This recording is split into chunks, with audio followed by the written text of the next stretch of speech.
నా పేరు బ్రదర్ అక్మల్ రెడ్డి. నేను ఒక హైందవ కుటుంబంలో జన్మించాను. భక్తి కలిగినటువంటి ఆ సనాతన కుటుంబంలో నేను జీవించినాను అని చెప్తూ ఉంటున్నాను. ఎందుకంటే చిన్నప్పటి నుంచి దైవభక్తి నాకు అలవడింది. ఎందుకు అలవడింది అని అంటే దానికి ఒక కారణం ఉంది. ఎందుకు కారణం ఉంది అని అంటే నేను దైవభక్తిలో ఉండడానికి అలాంటి పరిస్థితులు నన్ను ఏర్పరిచినాయి. ఎందుకు ఏర్పరిచినాయి అని అంటే మా నాన్న ఒక మాంత్రికుడు. ఆయనకు అనేక రకములైన మంత్రాలు వచ్చేటివి. అయితే మా నాన్నగారికి మొదటి భార్యకి సంతానం లేదు, రెండో భార్యకి మేము సంతానంగా కలిగాము. మా నాన్నగారికి పెద్ద వయసు వచ్చింది. కొంత అనారోగ్యంగా ఉన్న పరిస్థితుల మధ్య నాకు ఆ మంత్రాలన్నీ కూడా నేర్పించాలి అని అనుకున్నారు గ్రామస్తులు. ఎందుకంటే అవి చాలా ప్రయోజనకరమైన మంత్రాలు. ఇప్పుడు నేను అవన్నీ చెప్పడానికి డీటెయిల్గా చెప్పడానికి సమయం లేదు, అందుకనే చెప్పడం లేదు. చాలా ప్రయోజనకరమైన మంత్రాలు అన్నమాట. అంటే మనుషులకు ప్రయోజనకరమైనవి, జంతువులకు కూడా ప్రయోజనకరమైనటువంటివి. అలాంటి మంత్రాలు ఆయన ఎన్నో నేర్చుకొని ఉన్నాడు. ఆ మంత్రాలన్నీ గ్రామస్తులు అడిగేవాళ్ళు, అయ్యా మాకు నేర్పించండి అంటే ఆయనకి ఇష్టం ఉండేది కాదు. ఎవరికి నేర్పించాలంటే నాకు నేర్పించాలనుకునేవాడు. నాకు నేర్పించాలి అంటే నాకు కొన్ని నిష్టలు ఉండాలి. ఆ నిష్టలో నేను ఉండకపోతే ఆ మంత్రాలు నిలబడవు. ఆ మంత్రశక్తి అది ప్రయోజనకరంగా ఉండదు. ఆ మంత్రశక్తి తప్పిపోతుంది. కాబట్టి చిన్నప్పటి నుంచి నాకు నేర్పించాలనేటువంటి ఉద్దేశమును బట్టి ఆయన నన్ను నిష్టలో పెంచినాడు, చాలా భక్తిగా పెంచినాడు. భక్తి భావములో ఆయన నన్ను పెంచుతూ వచ్చినాడు. అందువలన చిన్నప్పటి నుంచి నేను భక్తి భావములోనే ఉండినాను. హైందవ సాంప్రదాయ సంబంధమైనటువంటి భక్తి నేను కలిగినటువంటి వాడిగా వచ్చినాను. సరే, అలాగూ కొనసాగుతూ వచ్చింది. కొంత వయసు వచ్చిన తరువాత నాకు నేర్పించాలా అని అనుకునేటప్పటికి మా నాన్నగారికి క్యాన్సర్ వ్యాధి వచ్చింది. ఆయన పడకలో ఉన్నాడు. అప్పుడు అందరూ అడిగినారు, అయ్యా నువ్వు ఏదో చెప్తానన్నావు చెప్పలేకపోయావు, నువ్వు చెప్పు అని అంటే అప్పుడు ఆయన వాళ్ళకు చెప్పేదానికి మనసు లేదేమో నాకు తెలియదు. ఆయన నా కొడుకు చిన్నవాడు, ఈ మంత్రాలన్నీ చెబితే ఇప్పుడు వాడు తట్టుకునే శక్తి లేదు కాబట్టి చెప్పనన్నాడు. ఆయన చెప్పకుండానే చనిపోయాడు. అంటే ఆయన మంత్రాలు ఎవరికీ చెప్పకుండానే చనిపోయినాడు. సో అలాంటి పరిస్థితి ఉన్నింది. అయితే ఇలాంటి పరిస్థితిలో ఉన్నప్పుడు కొంతకాలము తర్వాత మా కుటుంబంలో చాలా సమస్యలు వచ్చినాయి. అంటే చాలా సమస్యలు. మా నాన్నగారు చనిపోయిన తర్వాత మా కడప జిల్లా అంటే మీకు తెలుసు ఒక రకమైన ఫ్యాక్షన్ ఏరియా కాబట్టి వాటిని బట్టి కొన్ని సమస్యలు గ్రామంలో వచ్చిన కారణాన్ని బట్టి మేమున్న స్థలంలో నుంచి మా ఇల్లు అంతా షిఫ్ట్ చేసి ఇంకో చోట ఇల్లు కట్టుకోవాల్సి వచ్చింది. అక్కడ ఒక క్రైస్తవ కుటుంబం, అంటే వారు కూడా రెడ్డీస్లో నుంచి ప్రభువుని నమ్ముకున్నటువంటి వాళ్ళు, ఆ కుటుంబంకి ఇంటి వెనక వైపున మా ఇల్లు కట్టుకునే పరిస్థితి ఏర్పడింది. అక్కడికి ఒక లూథరన్ పాస్టర్ వారింటికి వారానికి ఒకసారి వచ్చేవాడు. ఆయన వాళ్ళకి శుక్రవారం దినమున వచ్చి ఒక పాట పాడి తర్వాత కొంత వాక్యాన్ని వాళ్ళతో పంచుకొని వాళ్ళ దగ్గర కొంత కానుక తీసుకొని మళ్ళీ వెళ్ళిపోయేటువంటి వాడు. మా గ్రామానికి ఒక 7 కిలోమీటర్ల దూరం నుంచి ఆయన సైకిల్లో వచ్చి అలాగ చెప్పి వెళ్ళిపోయేటువంటి వాడు. సరే, ఆయన ఒక దినమున నాకు తారసపడ్డాడు. అంటే మా ఇంటికి వెనుక వైపునే మా ఇల్లు ఉన్న కారణాన్ని బట్టి ఆయన కొంచెం ఎర్లీగా వచ్చినాడు కావచ్చు. ఆ దినము నాకు తారసపడి ఆయన ఒక మాట అన్నాడు. ఏమనంటే, యేసు ప్రభువుని నమ్ముకోవాలి నువ్వు అని అన్నాడు. అంటే నేనన్నాను, ఎందుకు నమ్ముకోవాలి? మాకున్న దేవుళ్ళు మాకు ఎంతోమంది ఉండారు, ఈ కొత్త దేవునితో నాకేం పని అన్నా నేను. అన్నప్పుడు ఆయన అంతటితో ఆగలేదు. ఆయన కొంచెం తొందరపడి మాట్లాడినాడు అని నేను అనిపించింది. అప్పుడు నాకు ఏమన్నా అంటే, నువ్వు యేసు ప్రభువుని నమ్ముకోకపోతే నరకానికి పోతావు అన్నాడు.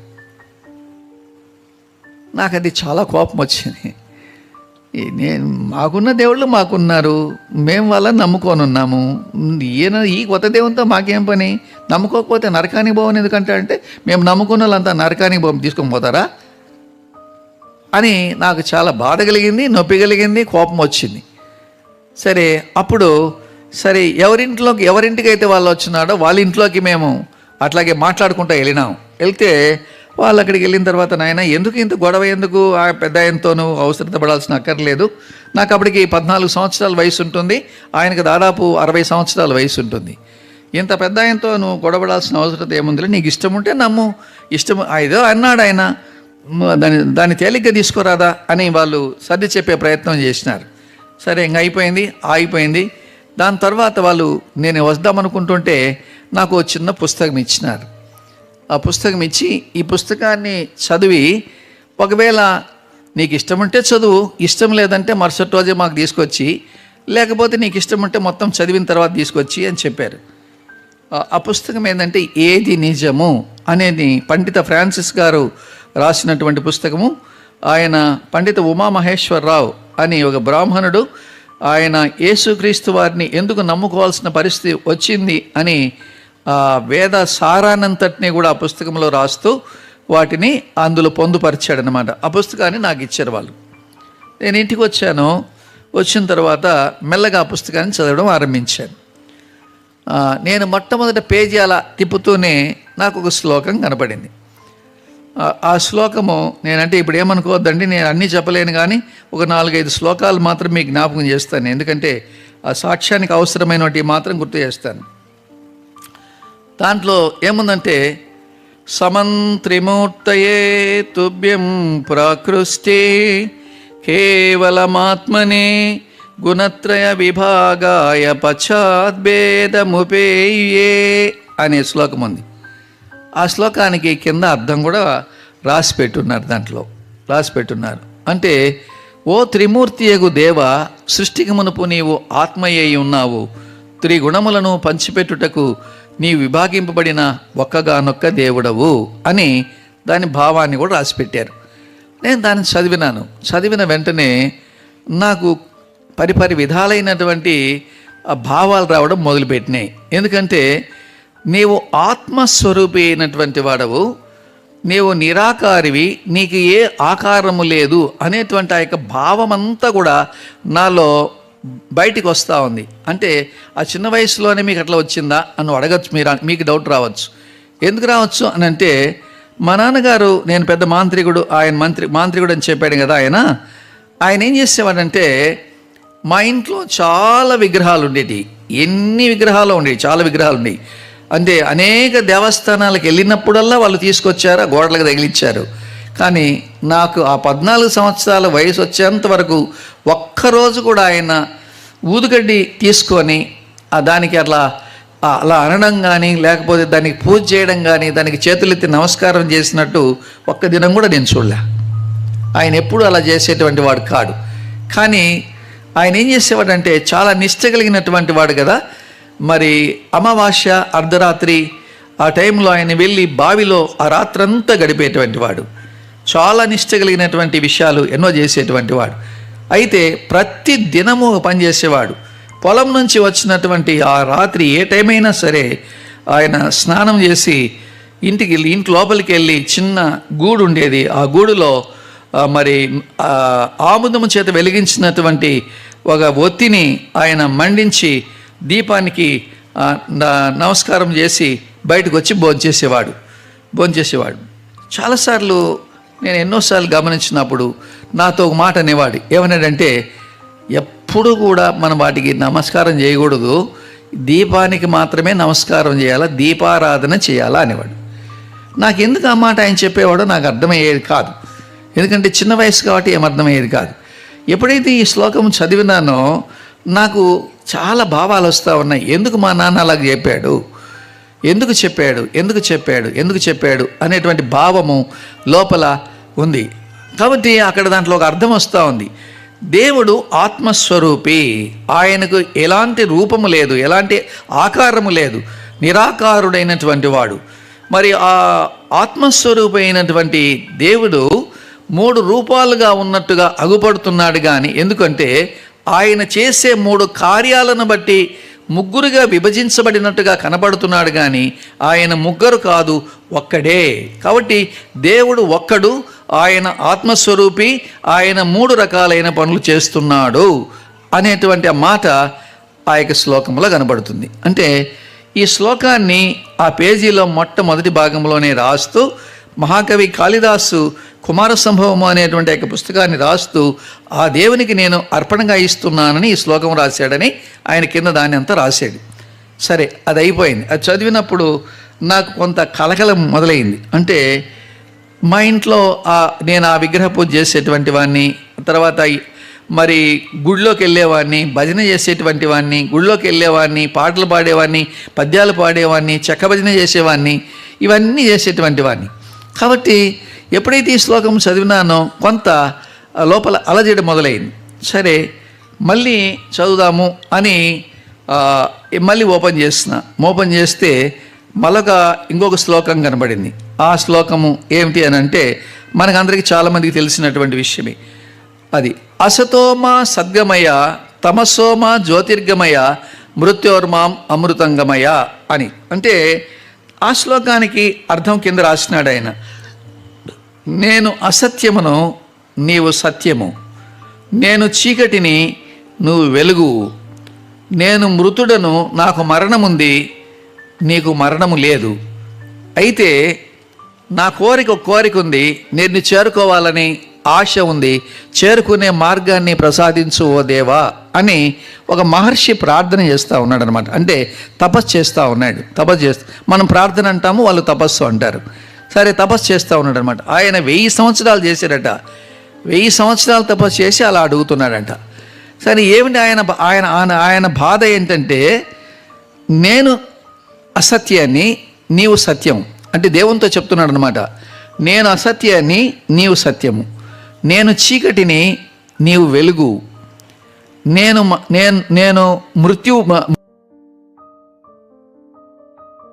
మరణము ప్రాప్తిస్తుంది, నీకు మరణం అనేటువంటిదే లేదు. అయితే నా ఆశ ఏంటంటే నిన్ను చేరుకోవాలి, చేరుకునే దానికి నాకు మార్గం తెలియచేయి అని. అంటే సత్యము అసత్యము అనేటువంటిది ఎన్నటికీ కలవదు, కలిసేటువంటి అవకాశం లేదు. వాళ్ళు అవి రెండు ఒక చోట కలిసి ఉండలేవు. అవి సమాంతర రైలు పట్టాల లాంటివే కానీ అవి ఎప్పటికీ కలవలేనటువంటివి, కలిసేదానికి అవకాశమే లేదు. కాబట్టి మరి రెండోది ఏంటంటే, నేను చీకటిని నువ్వు వెలుగు అన్నాడు. చీకటి వెలుగు ఎప్పటికీ కలిసేటువంటి అవకాశము లేనే లేదు. చీకటి ఉంటే మరి. మూడోది ఏంటంటే, నేను మృతుడను నాకు మరణము సంభవిస్తుంది, నీకు మరణము లేదు. మరణము సంభవించినటువంటి వాడు, మరణము సంభవించని వాడు అంటే బ్రతికి ఉన్నవాడు, ఇద్దరు ఒక చోట కలిసి మరి ఉండేదానికి అవకాశం లేనే లేదు. మరి అయితే నాకు దారి చూపించు అని అడుగుతా ఉన్నాడు. అంటే దేవుడు సత్యమట, దేవుడు వెలుగట, దేవుడు మరణము లేనివాడట, మానవుడేమో మరి అసత్యమట, మానవుడేమో చీకటట, మానవుడేమో మరణము కలిగినటువంటి వాడట. ఈ మానవుడు వెళ్ళి దేవుని కలుసుకోవడానికి మార్గం కావాలి. ఎక్కడుంది మార్గము? సో ఈ ప్రశ్న నాకు ఆ యొక్క శ్లోకం చదివిన తర్వాత ఎక్కడుంది అని నేను చదువుకుంటూ వస్తుంటే మరొక శ్లోకం నాకు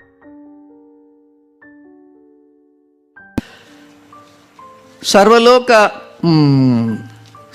పాప పరిహారో రక్త ప్రోక్షణం ఆవశ్యకం తద్రక్తం పరమాత్మేన పుణ్యదాన బలియాగమని. సర్వపాప పరిహారో రక్త ప్రోక్షణం ఆవశ్యకం తద్రక్తం పరమాత్మేన పుణ్యదాన బలియాగమని. తర్వాత శ్లోకము చదువుకుంటూ వస్తుంటే కనబడుతుంది. అంటే అంటే రక్తము చిందించబడాలి. ఆ రక్తము పరమాత్ముడైనటువంటి దేవుని యొక్క రక్తమై ఉండాలి. అది కూడా పుణ్యంగా. ఆ రక్తము ద్వారానే మానవునికి పాప పరిహారం జరుగుతుంది. పాప పరిహారం జరిగినటువంటి మానవునికి మాత్రమే మోక్షం ఉంది అని ఆయన కింద వ్రాస్తూ వచ్చినాడు. ఇది కూడా నేను చదువుతూ వచ్చిన.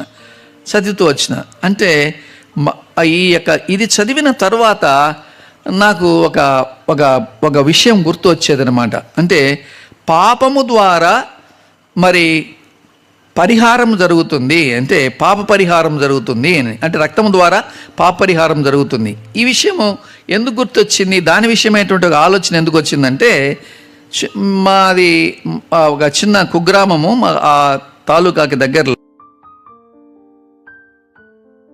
పెద్ద కుటుంబం అన్నమాట. అంటే ఆ గ్రామంలో ఉండేటువంటి వాళ్ళల్లో ఆస్తి ఎక్కువ కలిగిన వాళ్ళల్లో మేము కూడా ఒకరం. కాబట్టి ఒక చెరువు కింద ఉండేటువంటి ఆస్తిలో ఎక్కువ భాగం మాది. కాబట్టి మా నాన్న ఆ యొక్క చెరువు నిండినప్పుడల్లా ఒక పని చేసేటువంటి వాడు. ఏం చేసేవాడు అని అంటే, ఒక పొట్టేలను తీసుకొని దాన్ని డబ్బులు కొట్టుకుంటూ మరి దానికి వేపాకు కట్టి, మెడ నుంచి తోక వరకు వేపాకు కట్టి దాన్ని డబ్బులు కట్టుకుంటూ వెళ్ళి ఆ చెరువు గట్టు మీద దాన్ని నరికి దాని తలను మొండాల్సిన పని ఏంటంటే, చిన్న వయసు నాది, నాకు 13-14 ఇయర్స్ ఉంటాయి. నేను చేయాల్సిన పని ఏంది అని అంటే, ఓ పని చేయాలి. ఏం పని చేయాలంటే, ఆ నిండుగా నిండినటువంటి ఆ చెరువులో నుంచి ఒక రాగి చెంబుతో నీళ్లు తీసుకొని రావాలి. నేను వెళ్ళి తీసుకొని వచ్చి నేను ఆ యొక్క తెగిపోయినటువంటి తల ఇట్లా ఎదురుగా పెట్టి ఉంటారనమాట మొండానికి. ఆ పెట్టినటువంటి ఆ తలకి ముక్కుల మీద నీళ్ళు పోయాలి. ముక్కుల మీద నీళ్ళు పోసినప్పుడు అది ఆ యొక్క మూతి పైకి కిందికి ఇట్లా అన్నట్టుగా అంటుంది. అప్పుడు వాళ్ళు చాలా పలికింది తల్లి, పలికింది తల్లి, పలికింది తల్లి అని ఎగురుతారు. ఎగిరి దాని చుట్టూ ఎగిరి డబ్బులు కొట్టి ఇంకా హంగామా చేసి చివరికి ఇంకా ఆ రక్తం అంతా ఆ వేపాకుతో కలిపి దాన్ని ఒక్కొక్క చిన్న చిన్న అంత బుట్టలో ప్రతి ఒక్కరికి ఇచ్చి, ఆ చెరువు కింద ఉండేటువంటి వాళ్ళకందరికీ ఇచ్చి, దాన్ని పొలి అని తీసిపోయి మీ పొలాల్లో వేయండి, మీ తర్వాత మీ బావుల్లో వేయండి, అక్కడ వేయండి, ఇక్కడ వేయండి, ఇదంతా ఎక్కడ వేస్తే అని. అప్పుడు మా నాన్న ఎందుకు ఇదంతా వేయాలా అని మా నాన్న అడిగేవాడిని. నేను అడిగితే ఆయన అనేవాడు, ఈ పోలి అనే దాంట్లో ఈ రక్తం ఉంది, ఈ రక్తం ఉండేటువంటిది మనము చేసినాం కదా, ఇది ఎక్కడ వేస్తే అక్కడ పీడ విరగడైపోతుంది, అక్కడ చీడపోతుంది, మనకు మంచి పంటలు వస్తాయి, దేవుడు మేలు చేస్తాడు అనేవాడు. నాకు ఏ విషయాలన్నీ కూడా ఏం అర్థమయ్యేటివి కావు. అంటే రక్తము ద్వారా పీడ విరగడవుతుంది, రక్తము ద్వారా చీడపోతుంది, రక్తము ద్వారా మరి ఏదైనా మేలు జరుగుతుంది అనే విషయము నాకు అర్థమైంది. సో ఇప్పుడు ఈ శ్లోకం చదివిన తర్వాత నాలో ఇంకా కొంత సందిగ్ధత ఏర్పడడం మొదలుపెట్టింది. ఇవన్నీ పరిస్థితులు ఏర్పడుతూ ఉంటున్నాయి. మళ్ళీ ముందుకు వెళ్ళాను, ఇంకో శ్లోకం చదవడం మొదలుపెట్టాను. శ్లోకం చదువుతుంటే దాంట్లో ఇంకోటి ఉంది, ప్రజాపతిర్దేవేభ్య ఆత్మానం యజ్ఞం కృత్వా ప్రాయచిత్. అంటే ప్రజాపతి అయినటువంటి దేవుడు, అంటే రాజు అయినటువంటి దేవుడు, పరిపాలకుడు అయినటువంటి దేవుడు తన్ను తానే ప్రజాపతిర్దేవేభ్య, దేవుడైనటువంటి ఆ రాజు ఆత్మానం తనంతట తానుగా ఆత్మానం యజ్ఞము కృత్వా ప్రాయచిత్. యజ్ఞమైపోతే మానవుని యొక్క పాపానికి ప్రాయచిత్తము కలుగుతుంది అని జ్ఞాపకం చేయబడుతూ ఉంటుంది. కాబట్టి ఈ మాట చెప్పినప్పటికీ నాకు అప్పటికి దశావతారాలు తెలుసు. ఈ దశావతారాల గురించి మా నాన్న నాకు చాలా చెప్పేటువంటి వాడు. ఎందుకంటే చిన్నప్పటి నుంచి చిన్న బాల శిక్ష, పెద్ద బాల శిక్ష, తర్వాత ఈ యొక్క వేమన పద్యాలు, సుమతి పద్యాలు, తర్వాత ఇలాంటి ఇవన్నీ కూడా నాకు చెప్పేవాడు. స్కూల్లో చెప్పినా చెప్పకపోయినా మా నాన్న నేర్పించేవాడు నాకు. దీన్ని బట్టి నాకు అర్థమైపోయింది. ఏమర్థమైపోయింది అని అంటే, మరి ఈ దశావతారాల్లో ఏ అవతారము కూడా మరి ఇలాగూ తనంతకు తానుగా రక్తము చిందించడం ద్వారా పాప పరిహారం జరిగేటువంటి ఒక అవకాశం లేదు కదా అని ఆలోచించడం మొదలుపెట్టాను. ఇవన్నీ నన్ను ఒక కన్ఫ్యూషన్ స్టేట్లోకి తీసుకొని వెళ్ళాయి. అంటే అంతకుముందు ప్రతి సాయంకాలం అయ్యేటప్పటికీ మా ఊరి మధ్యలో ఉండేటువంటి రామాలయం దగ్గరికి వెళ్ళేవాడిని, భక్తిగా పాటలు పాడేవాడిని, తర్వాత భక్తిగా మరి ఎన్నో పద్యాలు పాడేటువంటి వాడిని, చక్కభజన చేసేటువంటి వాడిని, వాళ్ళతో కలిసి ఎన్నో చేస్తూ ఉండేటువంటి వాడిని. ఎప్పుడైతే ఇవి జరిగినాయో నేను అక్కడికి వెళ్ళడంలే. తర్వాత ఇటు ఈ వైపు నాకు అర్థం కావడం లేదు, ఆ వైపు నాకు అర్థం కాలేదు, సందిగ్ధంలో నేను ఉండిపోతూ వచ్చినాను.